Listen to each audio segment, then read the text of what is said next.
안녕하세요. 40대 초반의 주부입니다. 저희 남편은 제가 20대에 일하던 아르바이트 하던 식당의 사장이었습니다. 저는 대학을 가지 않고 고등학교 졸업 후 기울어져가는 저희 친정을 먹여 살리겠다며 하루에 고작 4~5시간 자는 것 말고는 대부분의 시간을 알바를 하면서 보냈어요. 당시는 지금보다 더 폐쇄적인 사회이기도 했고 제가 대학을 나오지 않았다 보니까 알바 자리 말고는 사무직 일을 쉽게 구하기 어려웠고 그래서 제가 태생적으로 몸이 빈약했음에도 몸을 굴려가면서 알바를 할 수밖에 없었습니다. 전 그래도 돈을 벌어다가 부모님께 드릴 수 있는 용돈이 있다는 것만으로도 교복 입고 학교를 다니던 시절보다는 훨 더 행복했습니다. 그때는 치킨 한 마리 사먹는 곳조차 굉장히 부모님의 눈치를 봐야 하고 차라리 굶어야 돈이 모인다면서 배고른 채로 어린 마음에 눈물을 훔치곤 했는데 제가 아르바이트를 하고 나니 적어도 월에 100만 원은 거뜬하게 벌어오니 치킨 한 마리 정도는 어린 마음에 생색을 내면서 가족들을 위해서 사게 되더라고요. 남동생이 하나 있는데 어릴 적부터 잘 못 먹고 자라서 그런지 애가 많이 또래들에 비해서 체구도 작았고 또 가난하다는 것 때문에 친구들 사이에서 기가 많이 죽은 것인지 누나인 제가 봐도 성격이 소심하고 할 말은 할 줄 모르는 것이 내내 안쓰럽고 불쌍해 죽겠었습니다. 오히려 제가 잠을 1시간 덜 자더라도 동생 고기 하나라도 더 먹여보겠다면서 제 몸 아픈 줄을 모르고 일을 했어요. 그러다가 손이 되어서 일을 못하게 되면서 일방적으로 잘려보기도 했었고 처음에 월급을 3달치를 밀린 점주를 상대로 싸우다가 영업방해로 고소하겠다고 하는 바람에 제 월급을 제대로 받지도 못한 채 무섭다며 도망쳐 나왔던 적도 있었습니다.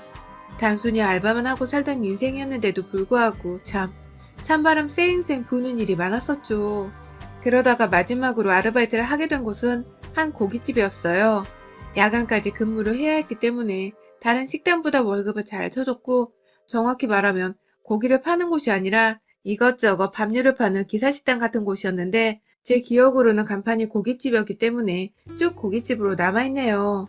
아무튼 그곳에서 그냥 처음에는 간단한 서빙부터 시작을 했고 대부분의 손님들이 택시기사 혹은 나이가 있는 장년층 남자였기 때문에 제가 예쁨을 좀 많이 받았습니다. 그냥 단순히 젊은 애가 서빙을 하는 모습을 딸 같아 하면서 안쓰러워하는 분들도 많이 계셨지만 그 중에는 일부 딸 같다면서 제 손을 잡거나 엉덩이를 툭 치는 등의 스킨십을 하면서 제 기분을 불쾌하게 만드는 변태새끼 같은 것들도 많았고 또 일부는 아예 일 끝나고 자기가 데리러 오겠다면서 집까지 데려다 줄 테니 가게 옆에서 기다리고 있으라며 자신의 번호를 남기고 가는 것들도 간혹 있었어요. 뭐 이런 변태 새끼들한테는 껄떡거리는 여자가 제가 처음이 아니었을 테니 아주 자연스럽게 비슷한 수법을 써가면서 저한테 추파를 던졌지만 제 입장에서는 아저씨들만을 상대하는 일이 처음인데 거의 매주 반복해서 이런 껄끄럽고 소름 끼치는 일들이 일어나니 더 이상 일이 하고 싶지가 않더라고요. 돈을 벌어야 했고 돈을 잘 벌 수 있어서 오래 일하고자 다짐을 했던 곳이었는데 울며 겨자 먹기로 그만두겠다고 사장한테 통보를 했습니다. 아저씨들 때문에 못해 먹겠다고 가게 영업 다 끝나고서 혼자 돈 세고 있는 사장님 앞에 가서 잘라달라는 말을 해대며 급기야 울먹이다 눈물이 우수수 떨어졌는데 그 자리에서 저를 멀뚱히 달래지도 않고 보기만 하던 사장이 그러더라고요. 그럼 서빙 말고 주방 안에 들어가서 일을 해보는 게 어떻겠냐고 말이죠. 일을 그만두지 않아도 계속 일을 할 수 있게 만들어준 사장의 말에 옳다구나 라고 하면서 제안을 받아들였고 그래서 저는 그날부터 바깥이 아닌 주방 안으로 들어가 일을 시작했으며 집으로 돌아가는 길엔 사장님이 저를 직접 태워주시는 바람에 마주할 손님도 없이 집으로 곧장 차를 타고 안전하게 갈 수 있었습니다. 그때는 제가 너무 어리기도 어렸고 돈 버는 것과 그로 인해 몸이 피곤해 죽겠는 것이 온통 제 머릿속에 차 있었기 때문에 사장님의 호의나 배려에 감사할 줄만 알았을 뿐 그 이상의 의미가 있다는 생각을 못 해봤었어요. 그렇게 그 식당에서 제가 29살이 될 때까지 저는 주방에서 열심히 요리를 배워나가며 레시피대로 이모님이 시키는 대로 일만 주구장창 했고 그 사이에 사장님이 월급을 몇 번이고 올려줬던 바람에 힘들었지만 이 일을 절대로 그만두지 않았습니다. 오히려 내가 어디 가서 이 월급을 받고 일을 하면 살 수 있을까 싶은 마음에 감사하단 마음으로 찍소리도 하지 않은 채 묵묵히 일만 하면서 버텼죠. 그리고 그러다 30이 되던 해에 저는 나름의 큰 결심을 했어요. 뒤늦게라도 모아놓은 돈으로 대학을 가보고 싶다는 욕심이 들어버렸거든요. 동생도 열심히 제가 뒷바라지를 해준 것에 보답이라도 하듯이 좋은 대학을 가서는 좋은 직장에 취직을 했고, 이제는 동생과 제가 함께 부모님께 용돈을 드리고 있는 상황이었는데, 이제는 제가 제 꿈을 좀 펼쳐봐도 되겠다는 생각이 들었고, 공부를 애초에 고3 수험생들과 경쟁을 하면서 이길 자신은 추워도 없었지만, 전문대학이라도 가서 사무직을 꿈꿔볼 수 있는 일을 해보고자 했습니다. 몸이 너무 힘들고 약하니까 더 늦기 전에 앉아서 일할 수 있는 방법을 찾고 배워서 하는 게 맞다는 결론에 도달한 것이었죠. 그런데 사장님이 말리셨어요. 지금 대학을 가봐야 무슨 소용이냐고. 정 사무직 자리를 얻고 싶으면 우리 가게에서 앉아 동계산만 하라고. 그렇게만 일해도 지금 월급과 똑같이 대우를 해주겠다는 다소 파격적인 제안까지 하면서 저를 붙잡는데, 그때부터 뭔가 분위기가 이상하더라고요. 나를 왜 이렇게까지 자꾸만 이 식당에 잡아두나 싶어서. 제가 그렇게 일을 잘했었나요? 라면서 장난이라고 말을 꺼냈다가 표정이 끝까지 진지하고 시무룩한 사장님의 태도에 뻘쭘하기까지 이르렀고, 결국 대화를 다 끝내지도 못한 채 마저 손님을 받고 일을 하다가 결국 그날 마감하고 집 가는 길에 저한테 그러시더라고요. 좋아하는 감정이 있는데 자신을 어떻게 보냐고 말이죠. 사실 그 당시는 제가 다시 혼자서 집으로 퇴근을 하기 시작했던 때였고, 사장님과는 정말 가게 안에서 말고는 마주할 일도 없고 대화를 할 일도 없어서 알아갈 일이 없었습니다. 그래도 몇 번이고 집으로 바래다 주겠단 말을 하고 그만두지 말란 말을 하니 배려심이 참 깊으신 분이구나 라고만 생각을 했지, 저를 좋아하리라고는 꿈에도 몰랐네요. 그 후 사장님과 어떻게 됐냐면 그 사람이 지금의 제 남편이 되었어요. 그날 고백은 거절을 한 채 식당을 그만두긴 했지만 그 후 31살의 전문대에 입학을 하게 되자 어디서 어떻게 제 소식을 전해 들은 건지 축하한다고 밥을 사주겠다며 연락이 왔고, 그때 다시 만나서 밥을 먹고 술을 마시다가 어쩌다 보니 사장님의 고백을 받고선 대학 졸업할 때까지, 그리고 졸업하고 나서는 곧장 사무직 취업이 아니라 남편과 결혼하게 되었습니다. 그러다 보니 시어머니께서는 저를 굉장히 꽃뱀 취급을 하셨습니다. 어디서 어떻게 꽃뱀이라 생각을 하셨는지는 모르겠지만 제가 지난날 남편의 식당에서 알바를 했다는 것, 그리고 뒤늦은 나이에 학교를 졸업했다는 것이 노인의 눈에는 탐탁찮아 보였나 보더라고요. 저야 뭐 남의 시선과 남의 잣대를 크게 신경 쓰지 않았고 시어머니가 저를 어떻게 생각하든 무시를 하려고 했지만, 아무래도 시어른이다 보니 무시를 한다고 해서 제 눈앞에서 사라지는 게 아니더라고요. 남편은 제가 대학을 졸업하느라 수고했다면서 당분간 꼭 쉬기를 원했습니다. 사실 제가 대학을 다니면서도 다른 카페에서 알바는 여전히 뛰고 있었고, 그렇게 용돈벌이를 스스로 하면서 대학을 다녔기 때문에 남편과 만나는 게 쉽지가 않았었거든요. 그래서인지 남편은 기다렸다는 듯이 저 졸업하자마자 신부로 데려가더니 급기야 취업 말고 집에서 가정주부로 당분간이라도 곁에 있어달라고 하더라고요. 그리고 저는 내 인생에서 쉴 수 있었던 적이 얼마나 있었을까 하며 지난 날을 회상하다가 남편의 말을 따르기로 했고요. 그런데 시어머니는 결혼 초부터 집안에 눌러붙어 있는 며느리가 너무 마음에 안 든다며 돈 잡아먹는 하마 아닌가 하면서 제 경제관념부터 시작해서 집안의 생활비 나가는 것까지 하나하나 검사를 했습니다. 영수증을 달라고 해서 저희 둘이서 장 본 것들의 가격과 카드값을 비교해 가기도 하셨고요. 그렇게 비교를 하다가 조금이라도 카드값이 더 나간다 싶으면 너 이 돈 어디다가 또 썼어? 하면서 저를 마치 도둑년 보듯이 말하곤 했습니다. 당연히 기분 잡치는 말이었고 나는 나대로 열심히 돈을 벌고 고생을 하면서 살았는데 자기 마음에 들지 않는다는 이유로 무리하게 행동을 하는 시어머니가 전 너무 싫고 잘 보이고 싶은 마음도 안 들었어요. 그럼에도 남편이 어머님은 혼자 남으셔서 나밖에 몰라 하며 잘 지내달라고 부탁을 하니 제가 남편을 봐서라도 잘해줄 수밖에 없었습니다. 남편이랑 제가 딱 10살 차이가 났는데 남편이 워낙 외모가 훈훈했고 관리도 잘했다 보니 제가 연애를 하게 되면서 더욱 남편에게 푹 빠지게 되었었는데, 그로 인해 시어머니가 옆에서 행동거지를 똑바로 못하더라도 저는 남편을 보면서 화를 눌러 참을 수 있었죠. 그렇게 참다가 저는 딸 둘을 낳았고 시어머니는 아이들 할머니가 되셨고요. 저는 남편의 뜻대로 결혼하고 쉬다가 도저히 그냥 쉬는 것만으로도 괜시리 저 스스로한테 죄책감이 느껴져 격리 일을 바로 시작했고요. 회사를 다니다가 아이를 가지고서도 일은 계속했고 둘째 아이가 태어나고서도 4년이 더 지난 후에야 일을 온전히 그만두고 남편의 식당 일을 돕게 되었습니다. 몸쓰는 서빙부터 시작해서 주방일까지 제가 워낙에 잘 알고 있었기 때문에 바로바로 남편이 바쁘다고 할 때 도우러 가곤 했었고, 그러다가 완전히 사람 하나를 더 써야 한다고 하길래 그냥 손도 빠르고 알바 경력도 오래 했던 제가 일을 하게 된 것이었죠. 매일같이 풀타임으로 일하는 것은 아니었지만 바쁘단 말만 하면 주저앉고 남편을 도우러 갔고, 그렇게 가서는 남편과 다른 이모님들과 함께 정말 죽어라 몸쓰고 일을 하다가 집에 돌아왔어요. 하지만 이렇게 지 아들과 개고생을 같이 하면서 돈 한 번 같이 모아보겠다고 살아가는 저한테 시어머니는 그저 한결같이 제가 자기 아들 돈을 축내지 못해서 안달인 여자로밖에 보지를 않았습니다.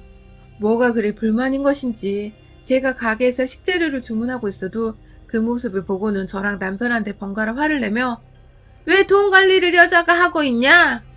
라는 소리를 해댔고, 집에서 저희 아이들이 훌쩍 커버린 바람에 새 옷이라도 하나 사준 날에는 그걸 또 귀신같이 알아채고는 얘들 옷은 무슨 돈으로 샀냐?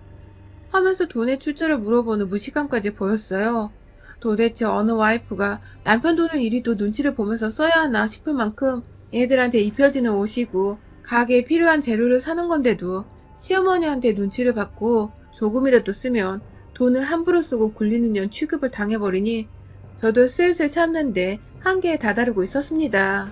그나마 다행인 것은 가까이 살았지만 남편의 허락 없이는 저희 집에 함부로 올 수가 없다는 것과 남편한테 아무리 잔소리를 하더라도 남편이 맘먹고 화를 내는 순간에는 절대로 토를 달지 못한다는 것이었어요.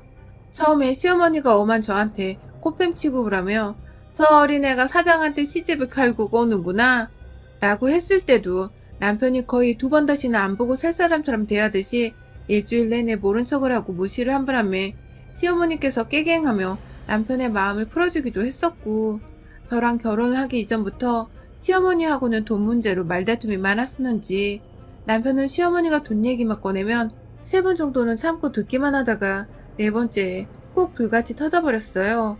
그 입에서 돈 얘기를 그만하란 소리부터 시작해서 앞으로 나이 들어가면서 필요한 돈은 혼자 벌고 혼자 써라는 식으로 말을 해버려 시어머니가 상처를 입고는 또 며칠을 곡소리를 내다가 먼저 깨갱하고 남편의 기분을 풀어주러 오곤 하셨죠.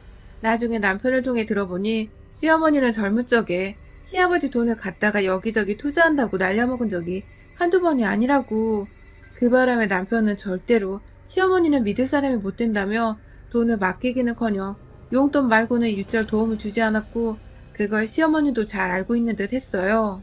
그러다 며느리가 들어왔으니, 그것도 식당에서 알바를 하던 애가 며느리로 들어왔으니 아들의 돈을 제대로 만지지도 못해보는 시어머니 눈에 저는 가시 같았겠죠. 식당 일을 간간히 도우다가 제가 너무 체력이 딸리더라고요.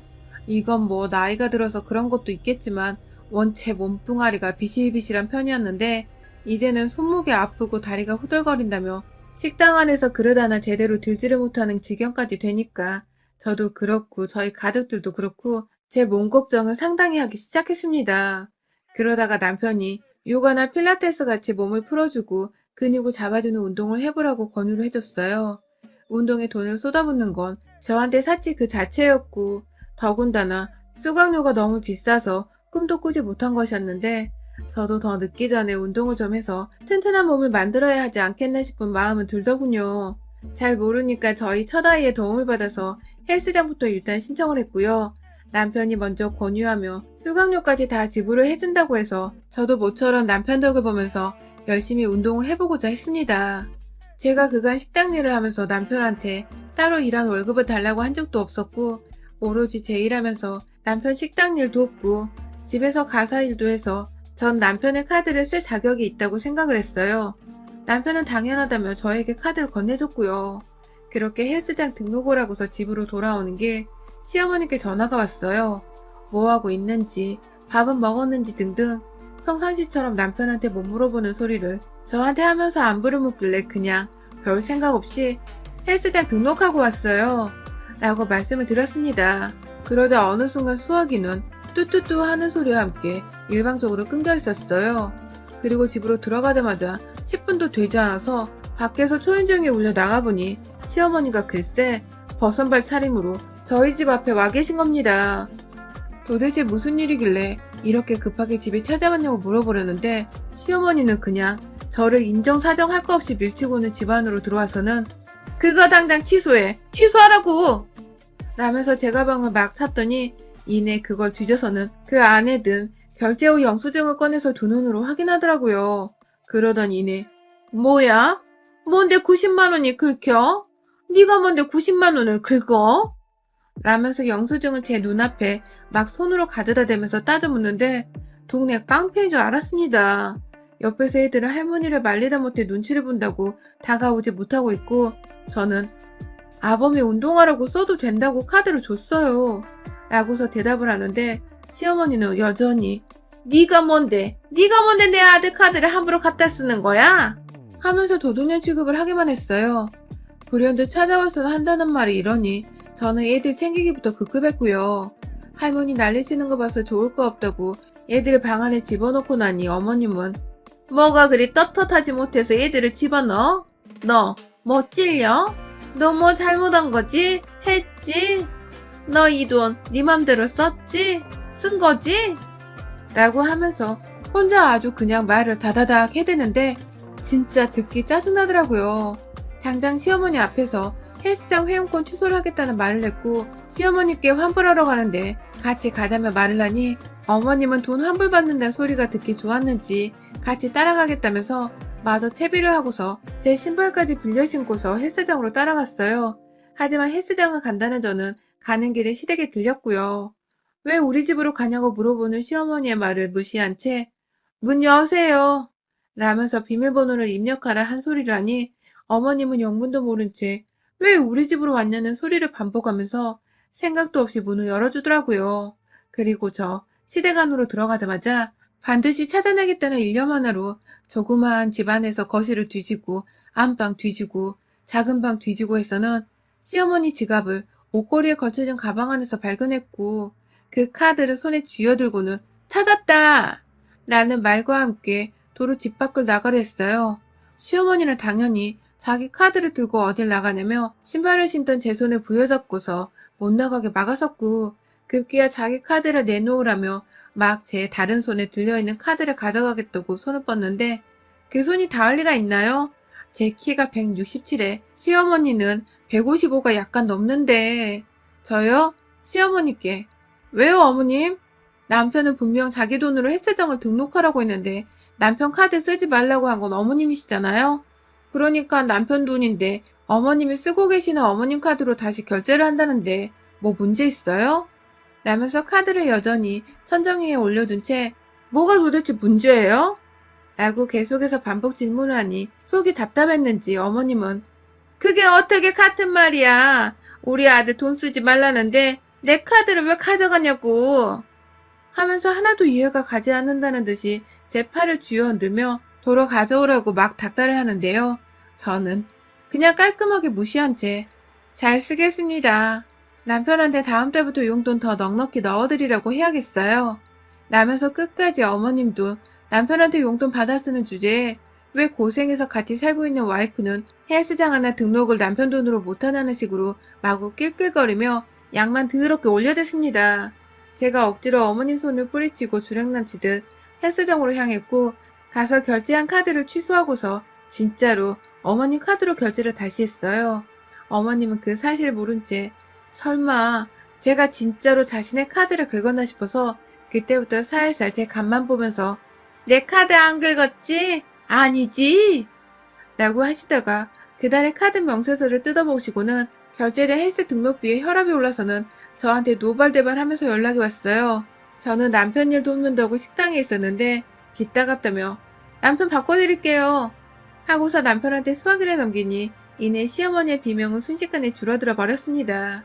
아들은 무서워서 그 앞에서 네 돈 내 돈 하면서 카드 타령을 못하나봐요. 어머님의 유별난 아들 돈사랑과 며느리를 향한 지독한 구두쇠 진포로 인해서 저는 졸지에 한두 푼도 아닌 헬스장 등록비를 어머님 카드로 시원하게 긁어버렸네요. 아무래도 시어머니의 카드를 생각해서라도 그 정성에 보답하고자 열심히 운동을 해야겠더라고요. 저요? 헬스장에서 땀 빼고 셀카까지 찍어서는 시어머니께 문자로 보냈습니다. 어머님 돈 덕분에 제가 호강하네요. 하는 약오르는 말과 함께 문자를 보냈더니 시어머니는 이미 열이 받았는지 문자에 답이 없네요. 아무렴 어떤가요? 저는 앞으로도 운동하다 셀카 한 장 정도는 일주일에 한 번씩 속 뒤집기 보는 참입니다. 여러분의 생각은 댓글로 남겨주세요. 오늘도 시청해주셔서 감사합니다. 안녕하세요. 올해 31인 직장인 여자입니다. 저는 지난해 11월에 첫째 아이를 낳았고 지금은 산후조리를 여전히 이어가면서 아이 모유 먹이고 아이 키우는데 온 정신이 팔려있는 와중에도 직장을 꼭 나가야 하는 정신이 하나도 없는 워킹맘입니다. 제 품에 안겨있는 아이가 입을 꼬물꼬물 하는 걸 보면 내가 정말 이 아이를 낳은 게 맞나 싶기도 하고 세상 모든 게 전과는 달라 보이는 것이 확연하게 피부로 느껴지는데 변한 건 저뿐만이 아니더라고요. 애를 낳자마자 저를 찬밥 신세 취급하는 제 남편과 시어머니의 꼴보기 싫은 행태를 사연으로 퍼뜨려 보려 합니다. 저희 남편은 아직 20대이고 저하고는 2살 차이의 연상연하 커플입니다. 결혼할 때 나이가 제가 더 많다는 이유로 무시를 받거나 결혼 반대를 받지 않았으며 솔직히 딸처럼 잘 챙겨주는 시부모님 모습에 안심하고 결혼을 했습니다.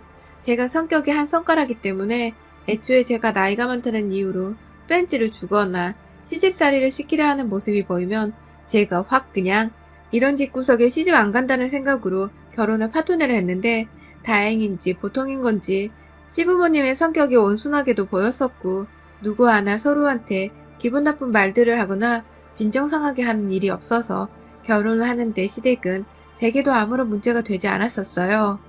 저 결혼할 당시 시어머니는 저를 처음 보자마자 아들보다 연상이라고 들었는데 직접 보니까 너무 예쁘고 동안이네 라면서 제 외모를 칭찬해주기까지 하셨고 급기야 누구라도 사랑에 빠질 만한 여자인 것 같아 라면서 제 길을 살려주시고 제가 이쁘다고만 해주시니 기분이 참 좋았었습니다. 남편도 옆에서 그래서 내가 누나랑 사랑에 빠진 거지 라면서 시어머니 말에 동감을 해줬고 다만 그 당시 결혼을 하면 누나라는 호칭보다는 와이프를 부르는 정중한 호칭을 써보는 게 어떻겠냐는 시아버지의 조언에 저희도 충분히 공감을 했던지라 결혼을 하고부터는 호칭을 바꿔서 이젠 서로 여보라고 부르며 살고 있습니다. 저는 그 당시만 해도 저 자신을 꾸미는 걸 참 좋아라 했어요. 딱히 제가 취미생활이 있는 것도 아니었고 잘하는 운동이 있는 것도 아니었으며 그냥 남들 하는 헬스장 런닝머신이라든지 엄마랑 같이 동네를 조깅하는 걸 즐겨 했고 그것 외에는 술도 잘 마시지 않는 타입이어서 일이 끝나고도 곧장 집으로 오는 걸 참 좋아라 했습니다. 한마디로 일 끝나면 곧장 집에 와 가족들과 함께 저녁을 먹거나 운동하러 가서 시간을 보내는 걸 좋아라 했고 그것 말고는 방 안에 딱 붙어서 재밌는 유튜브를 보거나 제 피부 관리를 하면서 홈케어를 하고 여가를 즐겼습니다. 딱히 관심을 가지지 못하는 것에 대해서 못한다고 아쉬움을 느끼는 타입도 아니었고 그냥 순간에 하고 싶은 것들을 즐기면서 친구가 아닌 가족들이 옆에만 있더라도 인간관계에 목매거나 아쉬움을 느끼지 않았었어요. 그러다 보니 자연스럽게 몸매 관리부터 피부 관리가 되더라고요. 술 안 마시고 야식을 막 즐겨 먹는 타입이 아니어서 헬스장만 가면서 중학교 때 몸무게를 쭉 유지하고 있었고 어디 다른 곳에 돈을 쓰질 않다 보니 그 돈이 제 통장에 차곡차곡 모이게 되었는데 그걸로 그냥 소비를 하고 싶은 날에는 집에서 온라인 쇼핑몰을 뒤져 쇼핑을 한다거나 피부 관리에 돈을 썼어요. 뭐든 저한테 투자하는 데 쓰는 돈이 가장 좋았고 그랬다 보니 남편을 만나던 20대 후반쯤엔 제가 봐도 더 어렸던 20대 초보다도 나름의 분위기가 있어 보이고 또 외모적으로도 가장 만족스러웠습니다. 아마 남편도 저에게서 그런 매력에 흠뻑 빠졌던 것 같고요. 아무튼 저한테 첫눈에 반했다며 지나가는 저를 붙잡고 번호를 따갔던 남편은 그 후 제법 끈질기고도 근성 있게 연락을 해왔고 연애를 20대 초중반부터 해오고 한동안 쭉 솔로였던 저는 30이 되기 전에 연애를 다시 해보자면서 남편의 고백을 받아줬어요. 사실 남편이 번호를 따갈 때만 해도 당연히 저보다 나이가 많은 연상의 남자라고 생각을 했었기 때문에 저보다 더 연애에 리드도 잘해주고 여동생처럼 잘 챙겨주지 않을까 하는 기대를 가졌었는데 얘기를 나누다 보니 저보다 연하라는 겁니다. 연하는 살다 처음 만나봐서 초반엔 내가 더 나이 들어 보이고 늙은이 같다고 생각을 하면 어쩌나 싶어서 괜히 제 외모에 걱정도 되고 남들 눈치가 보이는 자격지심 같은 것도 있었는데요. 천만다행히도 남편부터 시작해서 남편의 주변 사람들 그리고 예비 시부모님까지 당시 제가 예쁘다고만 좋은 말을 해주니 기도 살고 참 좋더라고요. 그래서 저도 더 사람들한테 실망시켜 드리지 않기 위해서 연애를 하는 중에도 저 자신을 많이 꾸미고 다녔고, 데이트를 할 때마다 남편은 제가 참 꿈에 그리던 이상형이라면서 저 좋아 죽겠다는 소리를 자주 해줬었습니다. 한결같고 여자를 떠받들 줄 아는 남편의 태도가 당시 저로서는 마찬가지로 참 마음에 들었고요. 이런 사람이랑 결혼을 하면 내가 남자로부터 받을 마음고생 같은 건 없겠다 싶어서 자연스레 배우자감으로도 참 좋은 사람이라며 속으로 생각을 했었습니다. 그렇게 생각을 하면서 연애를 하다 보니 저희는 어느 순간 결혼을 약속한 연인이 되어 있었고, 양가 부모님들의 축복 속에서 행복하게 결혼식도 올렸습니다. 생각보다 연애를 한 기간이 그리 길지는 않았지만 서로 마음이 맞아서 결혼을 쉽사리 결정할 수 있었고, 둘 다 아이를 너무 좋아라 했던지라 결혼하던 순간부터 자녀 계획을 세워보며 애엄마 애아빠가 되어보는 상상을 같이 하곤 했었는데, 그래서인지 제가 29이던 작년에 아이를 곧장 임신하고서 출산까지 하게 되었죠. 아이를 가진 순간에 남편은 무척이나 기뻐했고, 저희 부부뿐만 아니라 양가 부모님도 무척이나 행복해 하셨습니다. 아이를 가지게 되어 할머니 할아버지가 되실 텐데도 조그만 아이를 볼 생각에 설레 죽겠다면서 누구보다 설레발을 치곤 했어요. 저도 어른들이 많이 좋아라 하시니까 아이를 더 건강하게 그리고 잘 순산해야겠다는 책임감이 들어버렸고, 직장을 다니고 있었기 때문에 몸조심을 하려고 최선을 다했습니다. 구두 못 신고 딱 달라붙는 옷을 입지도 않고 사소한 것들을 잘 지켜가며 아이가 잘 자라기를 바랬고요. 아이를 낳고 나면 얼마든지 더 신어볼 수 있고 입어볼 수 있는 옷들이었기에 딱히 아쉬운 마음은 들지 않았습니다. 그 무렵 제 직장 동료가 저와 비슷한 시기에 임신을 했다가 유산을 하는 너무 안타까운 일이 있었는데요. 그때 제가 나름 뱃속아기가 언제든지 죽어 사라질 수 있다는 사실에 충격을 받았었는지 그 후로는 더더욱 제 몸 관리를 살벌하게 해나가며 애를 지켜보겠다고 닥쳐오는 긴장감과 더불어 마음을 다스리려 많이 노력을 했습니다. 그 동료는 뱃속 아기가 하나도 느껴지지 않아서 그냥 평소대로 쇼핑을 다니고 막 걸어다니면서 살다가 유산이 되었다며 저한테는 무조건 걷는 것도 조심하고 웬만하면 무리해서 필요 이상으로 걷지 말라고 조언을 해주었고, 그래서 저는 병적으로 걸어다니는 것에 두려움을 느끼면서 출퇴근용 차도 구매하고 집에 와서도 웬만하면 누워서 책을 보거나 영화를 보는 등 여가 시간을 보내려 했었어요. 그러다가 아이가 안정기에 접어들면 슬슬 요가나 가벼운 산책을 하면서 의사 선생님 말대로 운동을 해보려고 했고요. 그런데 참 그 잠깐의 사이를 저희 시어머니가 못 참더라고요. 제가 집에 오자마자 화장을 씻어내리고 샤워를 마치고서 편안한 옷으로 갈아입고서 침대에 눕고 나면 뜨문뜨문 시어머니가 전화 한 통을 겨우 30분 전쯤에 하고서는 집으로 무작정 찾아오신 적이 있었는데요. 임신하고 아직 안정을 필요로 하는 때인 저한테 "왜 쟤는 올 때마다 누워있니?" 라면서 안 하시던 잔소리를 하시고 마음에 들지 않다며 싫은 티를 팍팍 내는 겁니다. 예전 같았으면 이쁜 며느리라며 우리 며느리라고 좋아라 하는 소리만 하셨을 양반인데, 다른 것도 아닌 자기 손주를 임신한 며느리가 퇴근하고서 좀 쉬겠다고 누워있을 때마다 어중간한 시간에 찾아와서는 꼭 같은 제 모습을 보고선 왜 저러고 있냐고 하니 제가 눈치를 안 볼 수가 없었어요. 한 번은 배가 땡겼던 날이었는데도 시어머니가 또 오신 바람에 일어나서 인사를 드렸고 그냥 보내드릴 수가 없어서 차랑 과일까지 깎아내드린 적도 있었고, 시어머니가 고기를 사왔는데 그걸 지금 구워 먹어야 싱싱한 거라면서 저녁 8시에 고기판을 굽자고 한 바람에 샤워까지 다 하고 잠옷까지 갈아입고 누워있던 제가 일어나서 고기를 굽다가 밥상까지 새로 차려서는 저녁 9시가 훌쩍 넘어 저녁 식사를 끝낸 적도 있었습니다.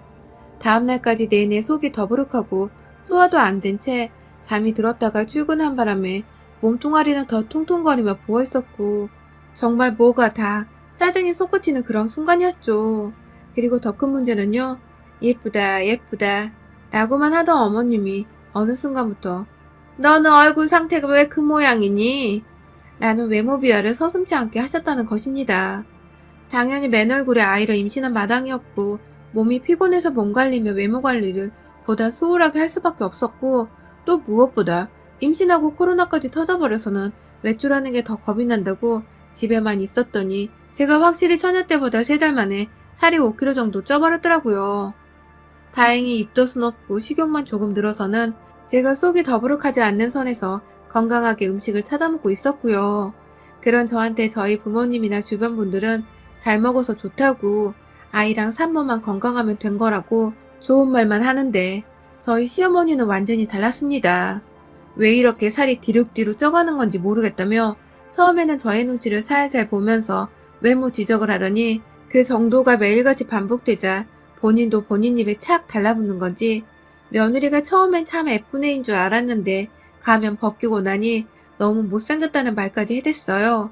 급기야 저 임신 막달 때는 풍선처럼 부풀 다 터져서 사라져버리겠다 라면서 애 출산 앞두고 있는 산모 며느리한테 사라져서 공중분해 되는 거 아니냐는 소리를 해대며 그게 웃기다고 막 웃더라니까요.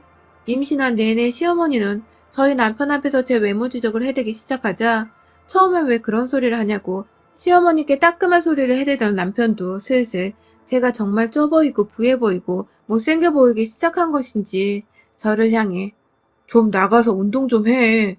라던지 자긴 당장 굶어도 일주일은 버틸 수 있을 거야. 라는 소리를 하기 시작했고요. 밖에 나가면 코로나가 있고 굶으면 뱃속에 있는 우리 애도 굶을 건데 말을 꼭 그렇게 해야 지성이 풀리냐며 너무하다고 화를 내고 나서야 미안해. 생각이 짧았어. 라면서 마지못해 사과를 하곤 했습니다.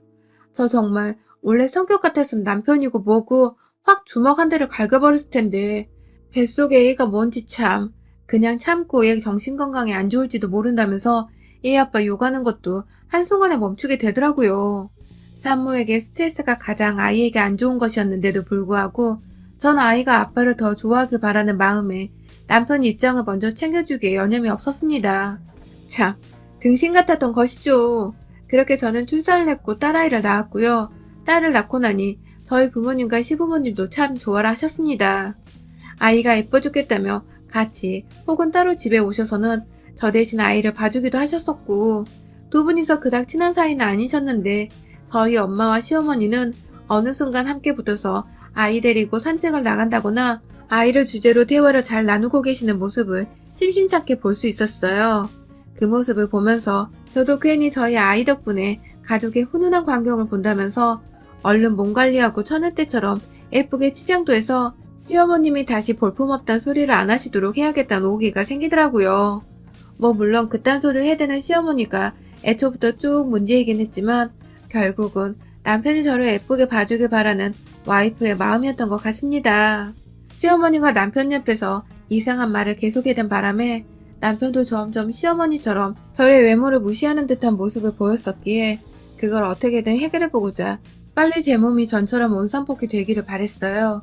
그렇게 한참 아이 낳고서 어른들이 아이를 돌봐주시면 저는 그 시간에 운동도 하러 가고 먹는 것도 조절하면서 처녀 때처럼 아니었지만 3달 만에 근접하기까지 다이어트에 성공을 했습니다.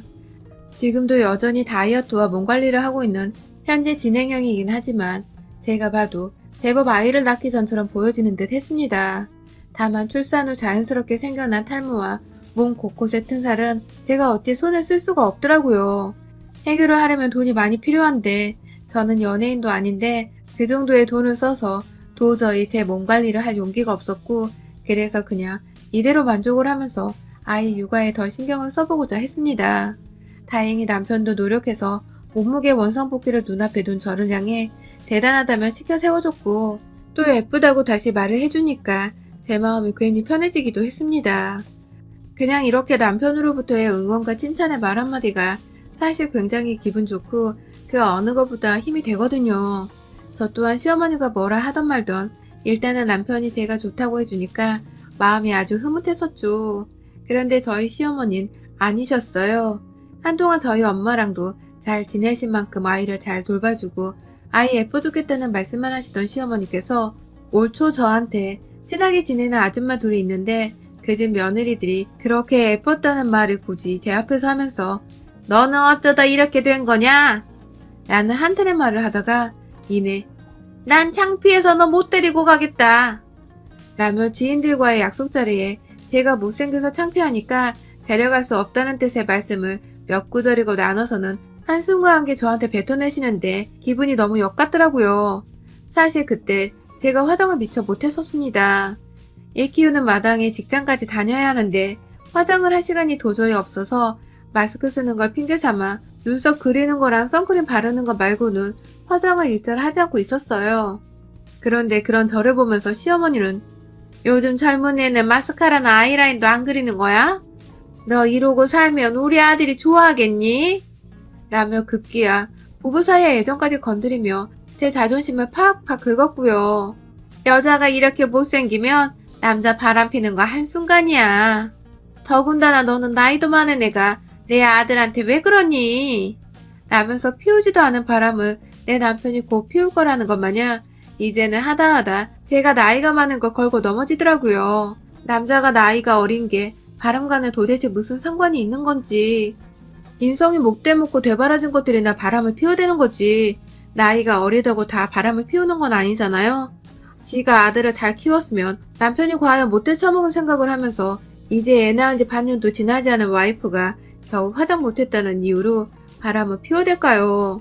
뭐 눈에 뭐만 보인다더니 생각하는 게 빈약하고 그지 같은 시어머니 눈에는 지 아들이 그 정도의 쓰레기로밖에 보이질 않나 보더군요. 저야 뭐 기가 차서 대답할 가치가 없다고 느껴지던 와중에 그냥 확 다 짜증이 난다며 어머님, 얘가 아직 어린데 직장 다니는 엄마가 화장하고 꾸밀 시간이 어딨어요? 라며 따져 물었고 제가 따져 묻자 시어머니는 아니 그래도 다른 집 며느리들은 잘만 하던데 라며 말끝을 흐리시길래 그 집 며느리들도 다 일을 하냐고 물어보자 다들 집에서 주부로 지내고 있다더군요. 아이고 주부든지 회사원이든지 아이를 낳고 나면 정신없이 바쁜 건 불보듯 뻔한데 고작 화장 안 해서 못생겨 보인다는 이유로 며느리한테 곧단 소리를 해야 하셨는지 제가 입이 아파서 쉬고 싶으니 가주세요 라며 억지로 시어머니를 내보냈습니다. 시어머니는 또 며느리가 집에서 쫓아냈다면서 저희 남편한테 이상하게 말을 전달해가지고 그날 저희는 급기야 부부싸움도 했습니다. 물론 금방 화를 풀고 화해를 하긴 했지만 시어머니의 말만 듣고서 악덕 며느리로 생각하고 화를 낸 남편한테 앙금은 남아있었고요. 자기 엄마를 대신해서 심한 말한 것에 대해 사과도 안 해주고 그냥 미안하다는 말로만 상황을 무마하려고 하는 남편의 태도조차 좀 실망스럽긴 했었습니다. 문제는 그날부터 시어머니가 주기적으로 저한테 전화가 와서는 전에 싸웠던 것을 까마득히 잊은 채 너 살은 더 뺐니? 너 화장은 이제 시작한 거니? 너 쪽팔려서 내가 어디 손녀고 며느리고 데리고 다닐 수가 없다 하면서 하소연인지 욕인지 모르겠는 말들을 퍼부으셨고 제가 임신 초 때만큼 다이어트에 성공을 했음에도 이미 마음속에는 제가 못생겼다고 생각하는 게 가득 찬 건지 자꾸만 저한테 다이어트를 하라 하면서 살 좀 빼라고 하더군요. 연락이 와서는 외모 관리를 하라고 하고 시어머니 기 좀 세우게 예쁘게 좀 치장을 하라는 밑밥을 거의 2주 정도 까셨습니다. 거의 2주를 매일같이 출근하고 퇴근하는 저한테 연락을 해서는 회사 가는 길에 화장하는 연습도 다시 하고 화장하는 버릇을 좀 들여서 꾸며보라는 주제넘는 잔소리를 해대셨고 급기야 제가 중간에 한번 어머님 정말 너무하시네요. 제가 다른 애도 아니고 어머님 손녀 돌본다고 1분이라도 더 아껴서 아이한테 투자하다가 출퇴근도 뭐해 쫓기듯이 하면서 살고 있는데 무슨 말씀을 자꾸 그렇게 하세요. 라면서 하소연을 했더니 시어머니는 내가 오죽하면 이래? 다른 집 며느리들은 다 알아서 꾸미고 다니는데 우리 집 며느리만 사람 쪽팔리게 하니까 그렇지. 라며 또다시 같은 레파토리에 다른 집 며느리들과의 비교를 하는 말씀을 하시는데 제가 그 순간 토로할 것 같아서 전화를 일방적으로 끊어버렸어요. 내 잘못도 아닌데 나는 잘못한 것이 하나도 없는데 겨우 그 화장과 못생겼다는 얼굴 품평을 듣는다고 이 모욕을 당해야 하나 싶어서 밤에는 잠이 오질 않았고 울고 보채는 아이를 돌보는 제 마음속 자존감은 바닥을 쳤습니다. 그리고 일을 가던 중 지난주 금요일에 어머님이 또 별일 없었다는 듯이 아무렇지 않게 연락이 왔어요. 본인 지인들과 모임이 일요일에 있는데 미리 준비를 할 수 있냐고. 저번에 내가 미안했다 하면서 사과를 하시는데 눈에 뻔히 보이더라고요. 모임에 데려가려고 저한테 억지로 사과를 하는 것이었고 모임에 데려갈 때 제가 예쁘게 하고 오길 원해서 저한테 미리 밑밥을 그동안 깔고 전화로 욕을 해대셨다는 것을 말입니다. 생각하면 할수록 괘씸하다 못해 빅엿을 제대로 날려주고 싶더라고요. 그간 나는 시어머니 말 때문에 자존감이 바닥쳐버리고 남편한테도 외모 지적을 받기까지 했었는데 이게 다 본인 혼자서 주변 이들의 며느리들과 저를 비교하는 마음에서 비롯된 것이라고 생각을 하니 진짜 한 대 쥐어받고 싶었습니다. 자기 기 살리려고 자기 어깨 피려고 며느리인 저를 이용하려는 것을 순순히 두고만 볼 수 없었습니다. 어머님의 말씀에 순순히 수락했어요. 네, 어머님, 예쁘게 하고 갈게요. 라면서 저 또한 밑밥을 다 깔았고요. 그 주 일요일 시어머니가 데리러 온다길래 아니에요, 어머님. 미용실에 가서 머리 관리 받고 곧장 갈 테니 약속 장소에서 봐요. 라면서 또 순순히 그리고 배려심 깊게 데리러 오지 않아도 된다고 거절을 했습니다. 시어머니는 어머, 미용실도 갈 거니? 그래. 라면서 관리하는 며느리에 대해서 굉장히 흡족해 하셨고요. 저는 그 순간 집에서 한동안 빨지 않은 천엽적 입던 낡은 분홍 와이셔츠에다가 해졌고 꽉 끼어서 엉덩이 살이 터져 보이려 하는 청바지 하나를 딱 입었죠. 누가 봐도 어디 북한에서 건너온 사람같이 생긴 비주얼에다가 화장은 당연히 하지 않았지만 제 피부를 위해 선크림은 양침상 발라줬습니다. 그러자 아주 그냥 얼굴이 선크림 때문에 희멀건해져서는 얼굴 팩트만 바르다가 뒤진 귀신 같아 보였어요. 아이는 잠시 남편에게 맡겨둔 채 약속이 있다고 나섰는데 현관의 신발은 당연히 브랜드도 아니고 그래서 로고조차 없는 찍찍이 운동화 하나를 신었습니다. 모아놓고 거울을 보니 머리는 감지도 않았는데 분홍 셔츠에다가 검은 주름 자켓이라는 아주 그냥 극과 극의 색을 이루는 촌스러운 옷을 입고 있으니 제가 봐도 정말 상대하고 싶지 않은 이상한 사람 같더라고요.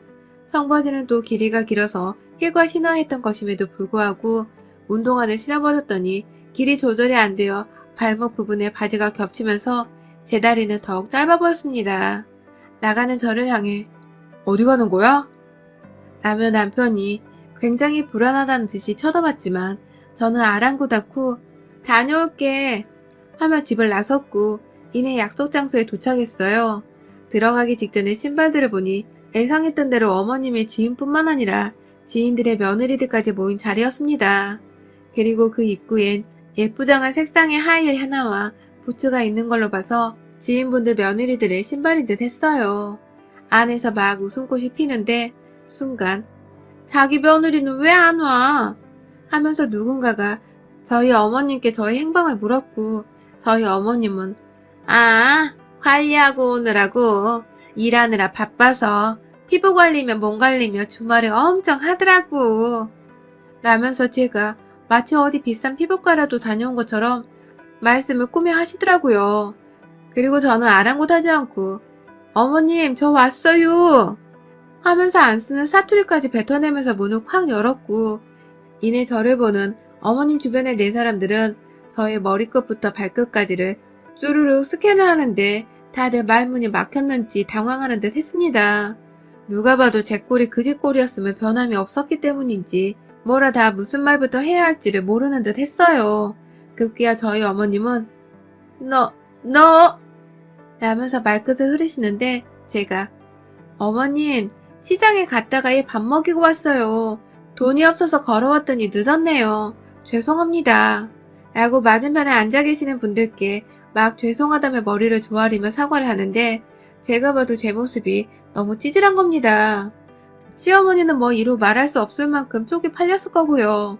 급기야 어머님은 너 잠깐 나 좀 보자 하면서 저를 데리고 나가려는데 제가 아주 그냥 호들갑을 떨면서 그 자리에 있는 사람들 앞에서 말했어요.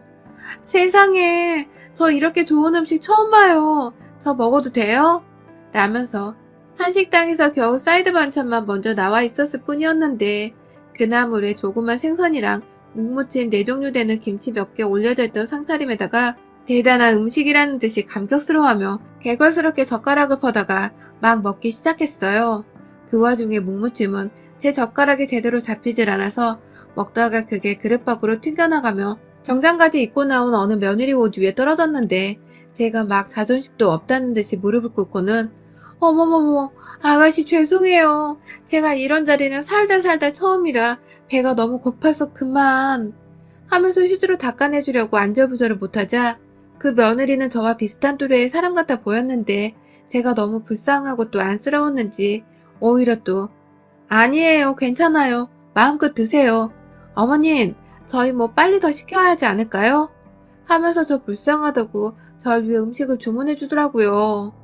순식간에 제가 거의 도움을 왕창 주고 싶은 불우이웃 같은 존재가 되어 있었고, 이내 다른 집 며느리까지 나서서 음식을 주문해 주는데 저희 어머님을 비롯한 어머니 지인분들의 표정은 알쏭달쏭하게 썩어 들어갔고, 그중 한 지인은 그간 저희 어머니가 마음에 안 들었던 건지 자기는 며느리 좀 챙겨줘라. 다른데 인심 쓰지 말고 가족이 중요한 줄을 좀 알아야 해. 하면서 무슨 말인지 모르겠는 애매한 훈계를 하시면서 쯧쯧 하시는데 저희 어머니 표정이 완전히 일그러지다가 이내 여전히 묵이며 김치며 급기야 겨우 시금치 나물 반찬이었는데 시금치 너무 싱싱하네요. 하면서 해발레 입안에 음식물을 다 보인 채 웃고 있는 저를 보다 못 참겠다며 그 자리를 박차고 나가셨습니다. 나머지 어른들은 그냥 드세요. 무시하고 들어요. 하면서 밥 먹고 있는 저를 마저 챙겨주겠다며 나가는 시어머니를 완전히 무시한 채 저 밥 먹는 거 구경만 하면서 이것저것 사는 얘기를 꺼내며 질문을 던져주셨고 저는 그렇게 그날 시어머니가 부른 자리에서 시어머니 없이 시어머니 뒷담화를 하면서 맛있는 한 장씩을 먹고서 집으로 돌아왔습니다. 집으로 오는 길에는 뒤늦게 예약한 미용실에 가서 화장에 머리까지 새로 하고는 옷가게까지 들려 옷도 바꿔 입고 쇼핑까지 진득하게 하고서 쇼핑백을 한가득 들고 집에 돌아왔고요. 아니나 다를까 집에 도착하니 어머님이 저를 기다리고 계셨는데 싹 바뀌어서 저녁 쪽보다 예뻐져서 나타난 저를 보고는 너? 하며 소리를 지르며 가슴을 치더라고요. 저야 뭐 어머님 쇼핑 가려다가 잠시 어머님 약속 자리에 들린 건데 어머님이 나가버리면 어떡해요. 어르신들이 저 밥도 사주고 옷도 사입으라고 돈도 쥐어주셨어요. 너무 좋은 지인분들을 두셨더라고요. 하면서 여전히 어머님이 수치스러울 만한 말을 했고 무슨 일인지 모르겠으나 제가 너무 예뻐 보였는지 남편은 팔불출 마냥 제 옆에 와서는 자기야 너무 예쁘다 하면서 눈에서 아주 그냥 하트가 뿅뿅 하더라고요. 시어머니는 결국 자기 가슴만 혼자 몇 해 더 치다가 속이 터지겠다며 저희 집을 나가셨고요. 저는 그날 화장하고 옷 입은 게 아까워서 남편과 아이를 친정에 맡긴 후에 저녁 데이트로 영화도 보고 와인바도 갔다가 아주 화기애애하게 불같은 일요일을 보낸 후 집으로 돌아왔습니다. 어머님은 문자로 넌 진작에 그렇게 꾸미고 올 생각을 못했니? 라며 따지는 듯 보내셨길래 저는 어머님 쪽팔려 하시라고요. 라는 의도적인 문자를 보냈고 익히 예상을 했는데 며느리한테서 대놓고 쪽팔려하란 소리 듣고 속이 터지는지 시어머니랑 문자를 칠 생각도 못하고 막 전화를 하는데 저희 남편이 중간에서 딱 정리하더라고요. 와이프 스트레스 받게 하지 말고 곱게 주무세요 여사님 하고는 전화를 끊었는데 그 마지막 수화기 너머로 들리던 시어머니의 비명은 정말 짜릿하다 못해 통쾌했습니다. 예쁜 며느리 보고 싶으면 예쁘게 말하면서 다가와 주셔야죠. 어디 사람이 가는 말이 고와야 오는 말이 고울 줄을 모르고 말이야. 철딱서니 없게 말이야. 여러분의 생각은 댓글로 남겨주세요. 오늘도 시청해주셔서 정말 감사합니다. 안녕하세요. 처음으로 인사드려봅니다. 저는 30대 초반 주부이고 주변 사람들한테 감히 알리지 못하겠는 일인지라 대나무 숲이라 생각하고서 마음을 털어놓아 보려고 합니다. 저는 결혼한 지 2년차가 되었습니다. 남편과는 둘 다 강아지를 너무 좋아라 해서 유기견 보호소에서 봉사활동을 하다가 만나게 되었고요. 연애를 시작하기도 전에 공통의 관심사가 걔로 뚜렷했었기 때문에 알고 지내던 사이 때부터 말이 굉장히 잘 통한다는 것을 자주 느꼈습니다. 사실은 거의 다 여자들이 있던 모임이었는데 3분 정도 있던 남자들 중에서 유일하게 저랑 자주 말을 주고받았던 남편도 모임에서 제가 가장 편하게 느껴지는 듯 했고 저 또한 저를 편하게 생각해주는 남편을 챙기려고 더 많이 말도 걸고 이 사람 저 사람 함께 껴서 화기애애하게 대화도 나눠볼 수 있도록 하려 노력을 했어요. 사실 보호소에서 일하고 강아지들 돌보느라 수다를 떨 시간은 거의 없었고 다들 보람차게 일을 하고 나서 해산하는 때쯤이 가장 많은 대화를 나누는 때였는데 꼭 저희 두 사람은 다른 멤버들을 끼거나 혹은 단둘이서 카페를 가거나 밥을 먹으러 따로 모임을 가져보곤 했습니다. 그때는 완전히 친목을 위한 것이었기에 이성이고 뭐고 생각하지 않았던 것 같아요. 그러다 한번 제가 남편이 키우는 강아지를 맡게 된 적이 있었습니다. 혼자 사는 집에 강아지를 키우는데 회사에서 출장을 가게 되었다면서 잠시 저한테 강아지를 맡겨도 되냐더군요. 주변의 친구들이나 가족들이 다 지방에 사는구나 싶었고, 그래서 흔쾌히 제가 이틀을 맡아 키우게 되었는데, 출장을 다녀와서 자기 강아지를 데리러 와놓고 오랜만에 봤다며 저나 강아지를 향해 좋아 죽으려 하던 그 표정이 정말 인상 깊었습니다. 내가 마치 주인 기다리던 강아지가 된 것도 같이 반가웠고, 남편도 제가 보고 싶었던 강아지가 된 것 마냥 쳐다보는 게 참 선하고 멋져 보였었어요. 정확히 연애를 시작하자 말하고서 연인이 된 것은 아니었지만 둘 다 붙어서 지내는 시간이 많다 보니 날이 갈수록 가까워져 갔고 매일같이 연락을 하고 만나다 보니 어느 순간 손도 잡고 뽀뽀도 하는 사이가 되어버렸던 것 같아요. 저희 사이를 연애 초부터 알고 계셨던 엄마는 유기견 보호소에서 만난 남자라는 것만으로도 굉장히 마음에 들어 하셨고, 저만큼이나 걔를 사랑하는 예견인인 아빠는 아직 사귄 지 한 달도 안 되었을 때부터 집에 한번 초대를 해보라는 소리를 줄곧 하셨답니다. 그냥 서로를 궁금해하고 더 알아가고 싶다는 생각이 자연스럽게 생기게 되었던 것 같습니다. 그렇게 남편은 저희 부모님의 밥을 일찍이도 얻어먹으며 안면을 텄고, 다만 저는 남편의 식구들이 다 가까이에 있지 않아 보였기 때문에 만나기가 쉽지 않았습니다. 남편도 직장을 다니는 제가 주말은 제대로 쉬고 싶어 하는 걸 잘 알아서였는지 굳이 시댁에 있을 어느 지방으로 가보자는 소리를 안 하더라고요. 연애하고 1년 8개월 정도를 저한테는 아무런 말을 하지 않았었어요. 그러다가 둘이서 결혼 얘기가 오가다 시부모님 얘기가 오고 갔는데, 아니, 지방에 살아서 가까이서 잘 못 보고 사는 줄 알았던 남편의 가족들은 지방이 아닌 남편의 자취방에서 지하철 타고 30분도 안 되는 곳에 살고 있었고, 남편은 그냥 제가 궁금해하지 않아서 얘기를 하지 않았다며 대수롭지 않게 하더라고요. 살짝 아쉬운 마음도 들고 좀 살갑게 자기 가족 얘기를 해줬으면 내가 연애 때부터 자주 찾아뵙고 친하게 지낼 수 있지 않았을까 싶어서 솔직히 섭섭한 마음도 들긴 했습니다. 그래도 뭐 내가 모르는, 나한테 가족들을 보여주고 싶지 않은 뭔가가 있을까 싶어서 마음속으로만 생각을 하고는 더 따져 묻지는 않았습니다. 그렇게 결혼 준비가 시작되며 연애하고 2년이 다 되어가 처음으로 시댁 어른들을 만나 뵈러 남편의 집에 가게 되었는데요.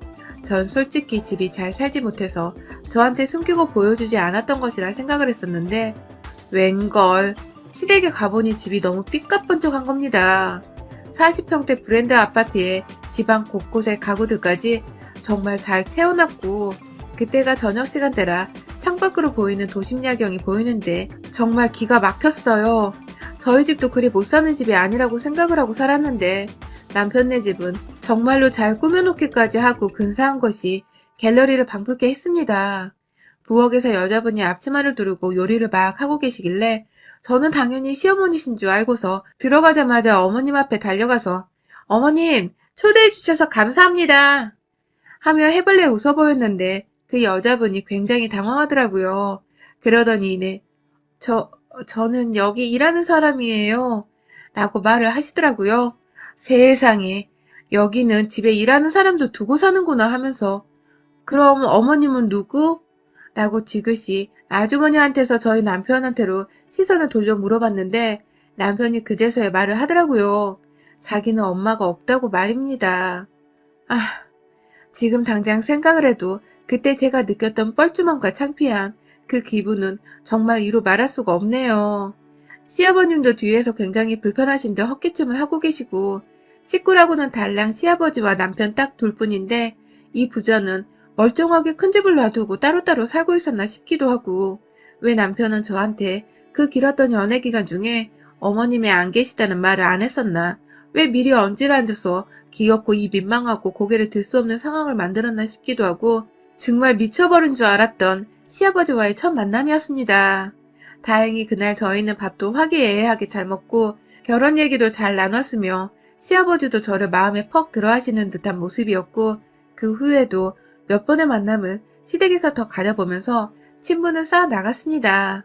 혼자 계시는 시아버지라는 생각에 더욱 애틋한 마음이 들어버렸고, 남편이나 시아버지나 집안에 여자 없이 외로움을 많이 느꼈었겠구나 싶어서 제가 결혼 직전에 여러 차례 저희 친정엄마 반찬 같은 거 들고 와 전해드리기도 했고요.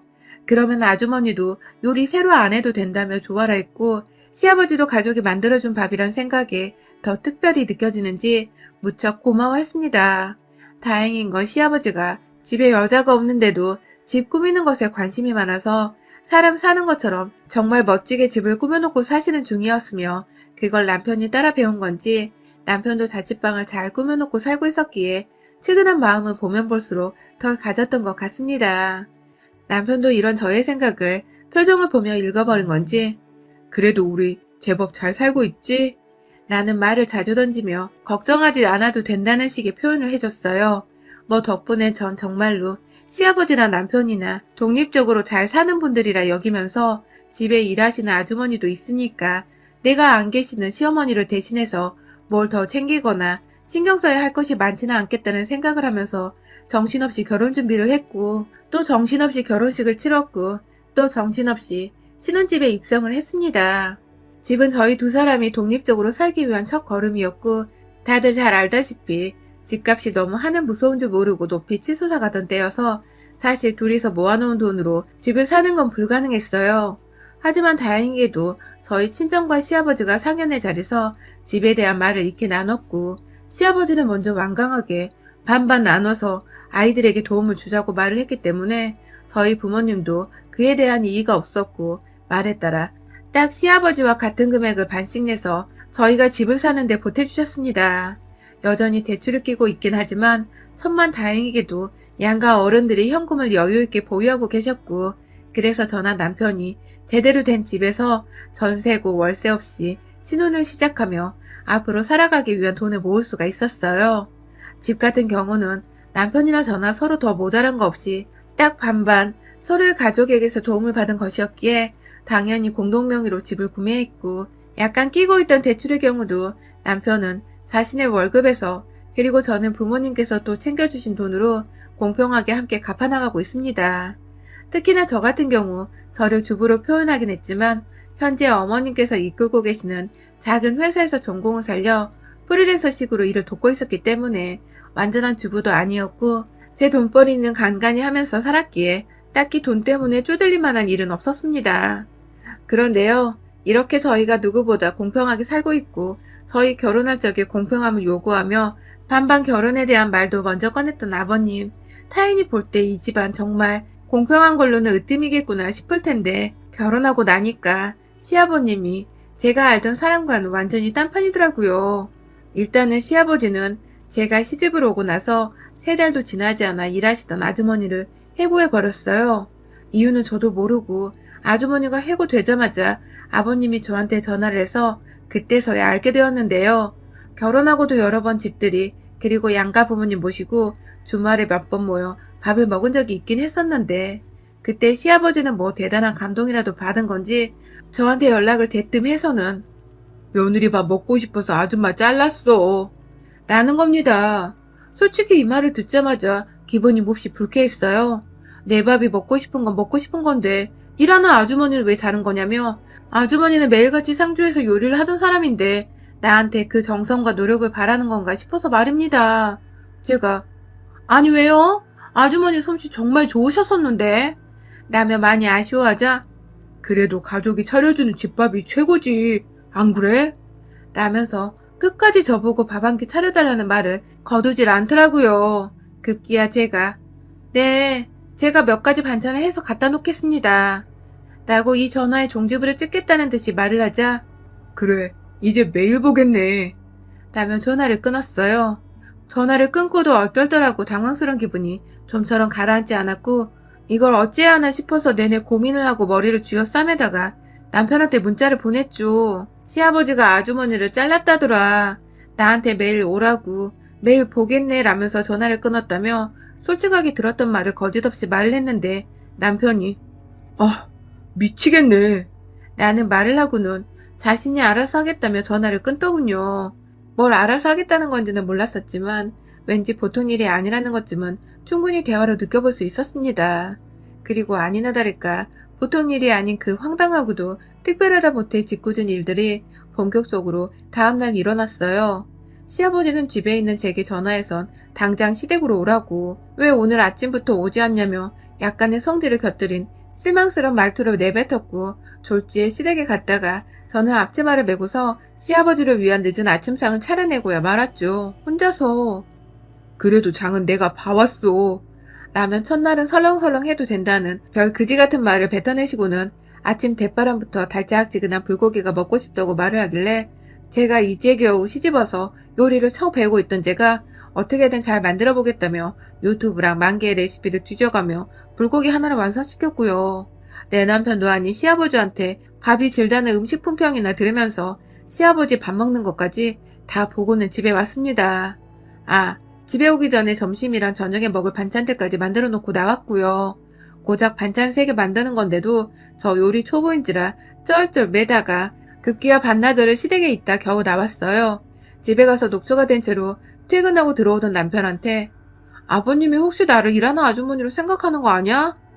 하는 불만을 내비쳤고, 남편은 제 입장이 충분히 이해간다며 너무 미안하다는 말과 함께 다음에도 부르면 절대로 무시하고 가지 말라는 말을 반복해서 하더라고요. 곧이곧대로 남편 말을 들어보려 했는데 말은 쉽지 않았습니다. 시아버지가 다음날 그리고 그 다음날에도 반복해서 연락이 와서는 시댁으로 오라고, 와서 밥을 해달라고 하셨기 때문입니다. 아무래도 제가 생각하는 대로 시아버지는 제가 일하는 아주머니를 대체할 만한 인재라고 생각을 하는 듯 했습니다. 욕이 싸그리 튀어나오려 하는 상황이었음에도 불구하고 인정할 수밖에 없었네요. 우리한테 집 사는 돈을 주시고서 아주머니를 고용할 돈이 더 이상 없어져 버린 건지, 그래서 내가 그 돈을 메꿔줄 수 있는 노동력인 건지, 곱씹으면 씹을수록 시아버지가 너무 짜증나고 싫어져 이런 제가 원망스럽기도 했습니다. 결혼한 지 1년이 된 것도 아니고 2년이 된 것도 아닌데 벌써 시댁이 싫고 시집살이가 싫어져서 말이죠. 그리고 조금은 창피하지만 저는 그렇게 하루 이틀 시아버지께 불려가다가 급기야 매일같이 주말에 집에 남편이 있을 때와 제가 출근할 때를 제외하고는 거의 매일이다시피 시댁에 불려갔고요. 가서 하는 건 딱히 없었고 저희 아버님께서는 늘 나는 며느리가 해주는 밥이 먹고 싶었다 라던지 며느리가 해주는 밥이 가장 맛있더라고 하면서 제 음식을 칭찬해주며 불러내는 바람에 거의 당근으로 책짓질을 당하듯이 저는 시댁으로 갔어요. 가서 제 나름대로 노하우가 생긴 바람에 출근을 연달아 하게 되었다면서 일을 핑계삼아 시댁에 안 가보기도 했고요. 그랬다가 저희 시아버지가 며느리 요즘 일이 많나봐요 하면서 저희 엄마한테 전화를 한 바람에 제가 출근을 안 했는데 출근했다는 거짓말을 한번 들켜버리곤 시아버지는 너 사돈한테 전화해본다?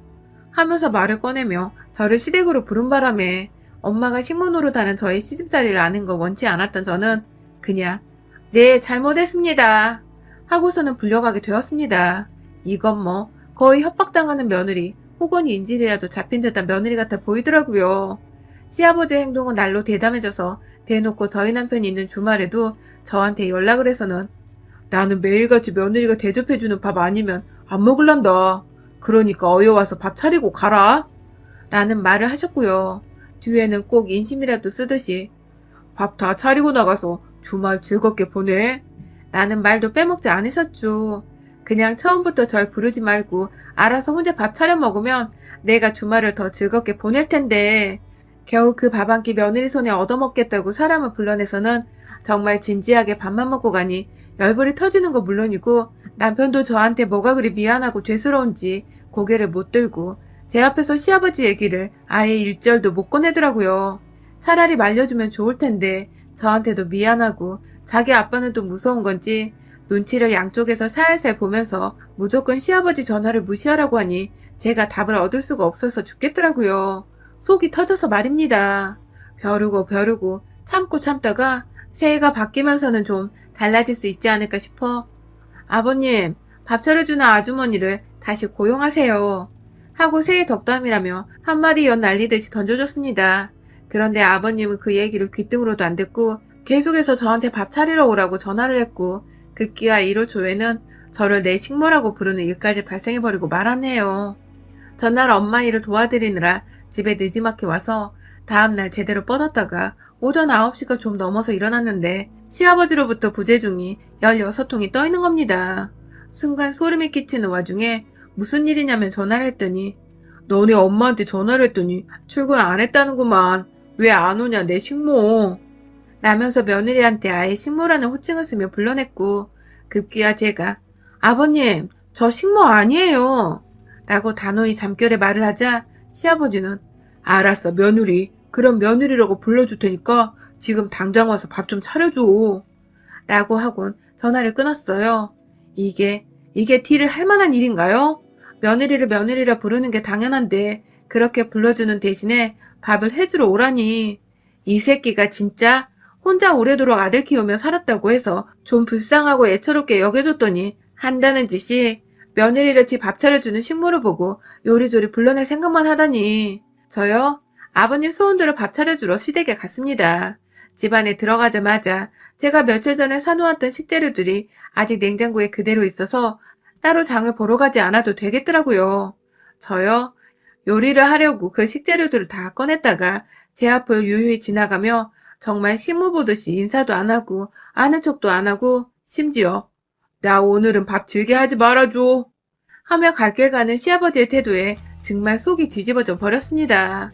당장에 시아버지 방에 들어가서 온 서랍장이랑 서랍장, 장롱이랑 장롱은 다 뒤져버린 듯 했어요. 찾는 게 집문서였는데 그게 하도 안 보이길래 무작정 그냥 이삿짐 업체에다가 전화를 걸었어요. 짐 빼려고 하는데 짐 맡겨놓을 창고 같은 곳에 보관해놔도 되냐고 하니 요즘 이사하는 사람이 통 없는지 당장이 오후에도 가능하다더군요.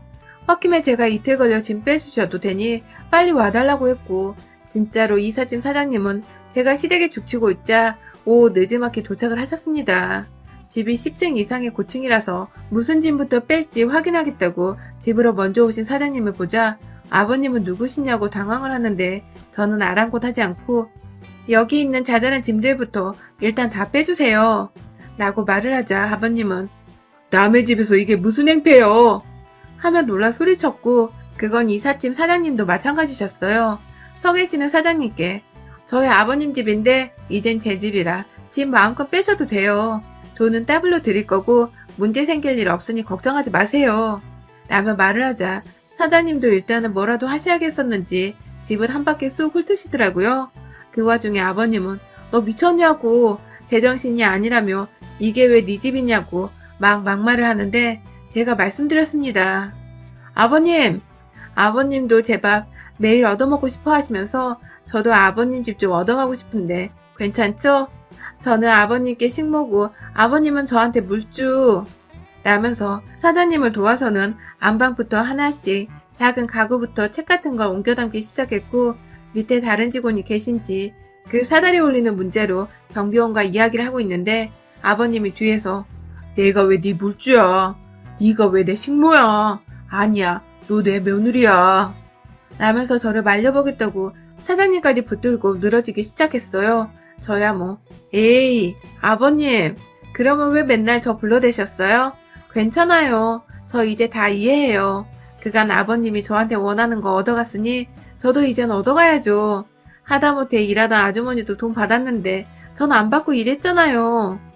라며 끝까지 웃기만 하며 엿을 먹이다가 급기야 시아버지는 그게 돈 달란 소리인 줄 알고는 돈 봉투가 없는데 어쩌냐고 하다가 제가 아 씨발 진짜 짜증나게 하네. 사장님 정말 죄송한데요.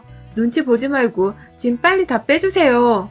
라며 옆에 있던 사장님께 서두르라고 하고 저는 저대로 시아버지 살림살이 거덜내버리겠다며 컵이고 그릇이고 다 빼서 사장님을 도와 바구니에 담기 시작하자 아니야 계좌로 보내줄 거야 라면서 핸드폰을 급히 꺼내와서는 얼마를 보내줘야 하냐며 그 와중에 제가 식모로 일한 날짜를 계산 중이더라고요. 참나 그거 정말 다 따지면 1000만원은 좋게 나올 텐데 식재료 사던 것까지 더하면 1000만원에서 더하면 더했지 절대로 덜한 금액이 나올 수 없죠.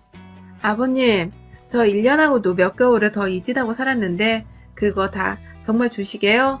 그냥 카드 하나 주시면 제가 알아서 그만큼 긁고 다닐래요. 라고 하니 계산이 안 되었는지 무턱대고 알았어 하면서 카드를 준 시아버지. 제 계산으로는 벌써 인건비에 재료값만 3천만원이 훌쩍 넘어가는데 이 아저씨가 제정신인가 싶더군요. 이왕 제정신 아닌 거 좀 제대로 미치게 해주고자 결심했습니다. 그날 이삿짐을 옮겨주는 사장님께는 제 사비로 아무것도 안 하셨는데 50만 원으로 사드렸고요. 대신 제 손에는 시아버지 카드가 들어왔기 때문에 바로 복수를 시행했습니다. 백화점으로 직행을 했죠.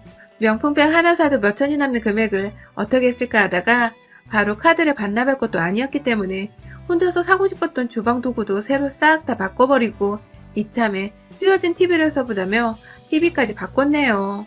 가격이 후덜덜하게 긁히는 게 충격이셨는지 시아버지는 뭘 그리 많이 쓰냐며 카드가 긁힐 때마다 연락이 와서는 뭘 산 거냐고 물어보는데 저야 뭐 시아버지 돌아가시면 어차피 그 집 재산으로 받을 자식은 우리 남편밖에 없고 이젠 카드까지 제가 가지고 있으니 눈에 뵈는 게 없어서 그 1월부터 시작해서 지난 2월 달에도 저는 시아버지 카드를 열심히 한도 꽉꽉 채워서 긁고 다녔고요. 벌써 제 수중에 가지게 된 명품백만 3개 친정 식구 드린다고 새 가구는 친정으로도 보내주고 하다 보니 시아버지 덕분에 정말 제대로 된 물줄을 만난 듯 행복하더라고요. 남편은 이 얘기를 시아버지께 들은 건지 자기야, 아빠가 카드 뺏겨서 힘든다고 하시는데 카드는 쓰고 싶은 대로 다 써. 라며 저를 응원해줬고 저는 남편의 응원에 힘입어 지금 이 3월에도 남은 제 식모 인건비를 마저 다 도로 받아내겠다는 마음으로 열심히 시아버지 카드를 들고 백화점을 쏘다니며 살고 있습니다. 아주 그냥 모른 척하고 쭉 이 카드는 제가 가지고 있어볼까 하는 아찔한 미래를 계획해보기도 하는 중이고요. 제가 수중에 카드를 들고 있는 후로 시아버지는 더 이상 저한테 밥 해주러 오란 소리를 일절 하지 않고 계세요. 얼마나 효과가 좋은지 바로 팍 나타나서 제가 요놈 봐라 하는 마음으로 저마저도 연락을 끊은 채 물주로만 여기며 살아가고 있습니다. 이런 게 바로 시아버지께 사랑받는 진정한 며느리의 삶이 아닐까 싶네요. 돈 걱정 없게 해주셔서 이 자리를 빌어 감사의 말씀 전합니다, 아버님. 여러분의 생각은 댓글로 남겨주세요. 오늘도 시청해주셔서 정말 감사합니다.